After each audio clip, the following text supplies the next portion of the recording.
अरे तुम्हें वो पाको को आसो सीमा अरे आसो नहीं मु तुम पाको को जाई परिबि सोई परिबनि तमे बोले सोई परिबनि हे सीमा अरे मु तुम स्वामी अरे मु तुमको पाइछि लो तमे मो पाको आसी परिबनि मु तमे बुझी पारुनी मो मतरे जो सिंदूर बिंदीबी मो कहलारे सिंदूर बिंदीबी मो तो संदेह रे पड़ी जाईछि नहीं संदेह रे पड़ी जाईछि तमे मो पाई सिंदूर पिंधबो सीमा तमे मो पाई सिंदूर पिंधबो अरे तमे मो पाई सिंदूर पिंधबो सीमा स्वामी हिसाब रे मु तुमको सुरक्षा देबी ओ सीमा तमे हम अमर कथा कहा को कहबोनी अरे हम अमरटा सब बेले मो इठा खाए हमें क्या वही ठहरे विश्व मिसई ताकू मारी दबा ताकू मारी कबे तुम्हारी बनी मन तो कोई अंत को विश्व देख मारी देबी ए असीमा अरे पुराण कथा जदि सत्य हेता है ताहले सेदिन इंद्र गौतम ऋषि बेशरे आसी अहल्यां सह संपर्क रखी जाको ये समाज रे बलात्कार कुआ जाए चौथे पाई अहल्या अभिशप्त पाई अभिशप्त पत्थर पलटी जाई अंकिता अरे मो पाखे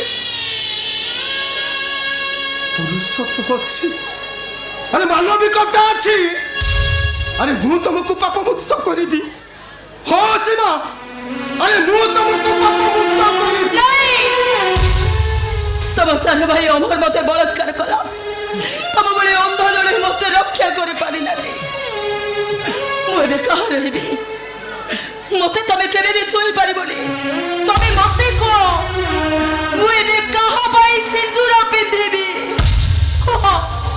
को मते का भाई मो मते सिंदूर पिंधेबी सीमा अरे तमे मो पाई सिंदूर पिंधिबो अरे मु तुमको पाप मुक्त करिबी मु तुमको पाप मुक्त करि देबी सीमा अरे मु तुमको पाप मुक्त करि देबी नहीं तमे मते छोई पारिबोनी तमे मते तम सान भाई अमर मते अपवित्र करि देछि मु तम पाई मो मथरा आ केबे भी सिंदूर पिंधि पारिबिनी अरे कुह सीमा कहा पाई सिंदूर पिंधिबो अरे किया तम स्वामी तम सिंदूर को स्वामी रो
କାହାର ବାପା? ତୁ କାହାକୁ ବାପା ବୋଲି ଡାକୁଛୁ? ତୁ ଯଦି ଛତରେ ମୋ ରକ୍ତରେ ଜନ୍ମ ହେଇଥାଉ ତୁ ଆଜିରେ ବିଷ ବି ମରିପାରିବୁ, ମରିପାରିବୁ ତୁ।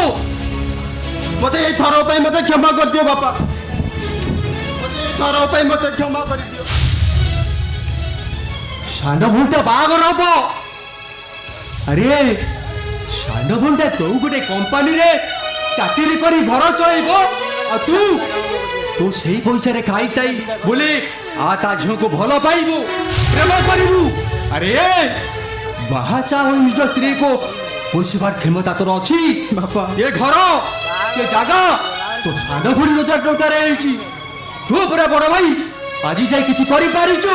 କରିପାରିଛୁ? ତୁ ପର ଝିଅ ପିଛରେ ପଇସା ଉଡେଇଛୁ, ଚାକିରି ଖଣ୍ଡେ ପାଇଁ କୋଉ ଚେଷ୍ଟା କରିଛୁ, ଚାକିରି କରିବା ଚେଷ୍ଟାରେ କୋଉ ଟଙ୍କାଟିଏ ଖର୍ଚ୍ଚ କରିଛୁ।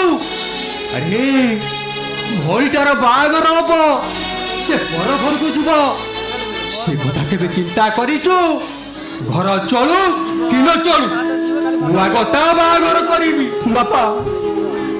ଆରେ ଆଦିତ୍ୟ ପଟ୍ଟନାୟକ ଦୁଆରକୁ ଆସିଲା କେବଳ ତୋରି ପାଇଁ 5 ଲୋକରେ ମୋତେ ତା ପାଦ ଧରି ଭୁଲ ମାଗିବାକୁ ପଡ଼ିଲା।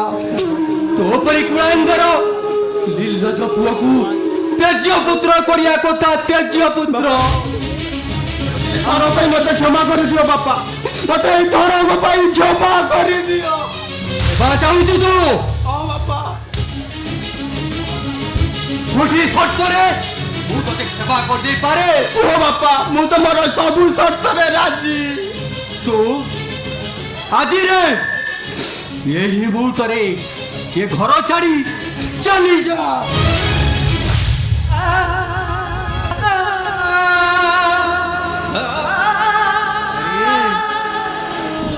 হোটেলের যাই বাসন ধোতি, গ্যারেজের গাড়ি সফা কর, নিজের পেট পোষিবু, নিজ ঘরে ঠিয়া হবু। আউ বহুদিন ମୁଁ ଜାଣିବି ସଂସାର ଚଳେଇବାର କ୍ଷମତା ତୋର ଅଛି। ସେଇଦିନ ମୁଁ ନିଜେ ତୋ ବାପା ଭଲ ଝିଅ ଦେଖି ସେଠି ବାହାଘର କରିବ। ତା ପୂର୍ବରୁ ତୁ ଚାଲିଯା ମୋ ସାମ୍ନାରୁ, ଚାଲିଯା। ମୁଁ ରାଜି ବାପା, ମୁଁ ରାଜି ବାପା। ପିତୃ ସତ୍ୟ ପାଳନ କରି ରାମଚନ୍ଦ୍ର 14 ବର୍ଷ ବନବାସ ଯାଇଥିଲେ। ଦଶରଥଙ୍କର 4ଟା ପୁଅ ଥିଲେ ବାପା। ହେଲେ ଦଶରଥ ରାମଚନ୍ଦ୍ରକୁ ଏତେ ଭଲ ପାଉଥିଲେ ଯେ ତାଙ୍କୁ ଝୁରି ଝୁରି ମରିଗଲେ। ମୁଁ ତ ତମର ଗୋଟିଏ ବୋଲି ପୁଅ ନା, ତମେ ମତେ କେତେ ଭଲ ପାଉନଥିବ ବାପା। ହଁ ବାପା, ପୁଅ କଥା କେବେ ଚିନ୍ତା କରିବନି, ଚିନ୍ତା କରି କେବେ ଝୁରି ହେବନି, ଝୁରି ଝୁରି କେବେ ନିଜର କ୍ଷତି କରିବନି। ତମର କିଛି କ୍ଷତି ହେବା ଆଗରୁ ତମେ ଭାବି ନେବ ତମ ପୁଅ ମରିଯାଇଛି, ମରିଯାଇଛି ତମ ପୁଅ।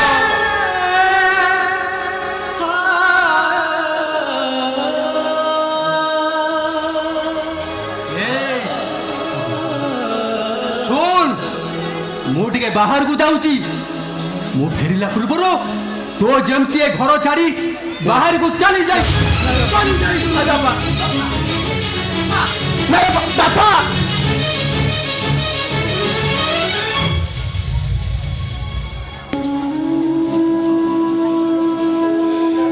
ହଁ ବାପା, ବାପା ବାହାରେ ବାଟ ପିଲାମାନଙ୍କ ପାଦରେ କଣ୍ଟା ନ ଫୁଟିବା ପାଇଁ ଯିଏ ନିଜେ ଗୋଟିଏ ରାସ୍ତା ପାଲଟି ଯାଆନ୍ତି ସିଏ ହେଉଛନ୍ତି ଆମ ବାପା। ପାହାରେ ପାହାଚ ପିଲାମାନଙ୍କୁ ଆଗକୁ ନେବା ପାଇଁ ଯିଏ ପାହାଚ ପରେ ପାହାଚ ପାଲଟି ଯାଆନ୍ତି ସିଏ ହେଉଛନ୍ତି ଆମ ବାପା। ହଁ ବାପା, ତମେ ଆସିବା ପୂର୍ବରୁ ମୁଁ ନିଶ୍ଚୟ ଚାଲିଯିବି ବାପା, ମୁଁ ନିଶ୍ଚୟ ଚାଲିଯିବି। ଏ ଭାଇ ହଁ ତୋ ପାଖରେ ପଇସା ଅଛି? ଅଛି। ମିଛ କହୁଛ ତୁ, ମିଛ କହୁଛୁ ନା? ପଇସା ନଥାଉ, ତାଠାରୁ ମୂଲ୍ୟବାନ ସମ୍ପତ୍ତି ମୋ ପାଖରେ ଅଛି। ଆଉ ସେ ସମ୍ପତ୍ତି କ'ଣ ଜାଣିଛୁ? ସିଏ ହେଉଛି ମୋ ବାପାଙ୍କର ଆଶୀର୍ବାଦ। ଭାଇ ଆଶୀର୍ବାଦ ମୋ ବାପାଙ୍କର।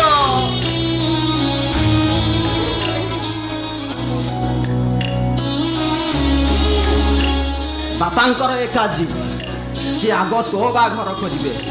ଆଉ ତୋ ବାହାଘରକୁ ମୁଁ ଆସି ନ ପାରିଲେ ଜମାରୁ ମନ ଦୁଃଖ କରିବୁନି। ହେ ଭାଇ ଆଉ ଯେବେ ଆସିବି ଆସୁ ଆସୁ ଆଗ ଯାଇ ତୋ ଶାଶୁ ଘରେ ପହଞ୍ଚିଯିବି। ଭାଇ ହଁ, ବାପା କାଳେ ଆସିଯିବେ, ତା ଆଗରୁ ମୋତେ ଏଠୁ ଯିବାକୁ ହବ। ମୁଁ ଏବେ ଆସୁଛି ଅଙ୍କିତା, ମୁଁ ଏବେ ଆସୁଛି। ଭାଇ ଭାଇ ମୋ କଥା ଟିକେ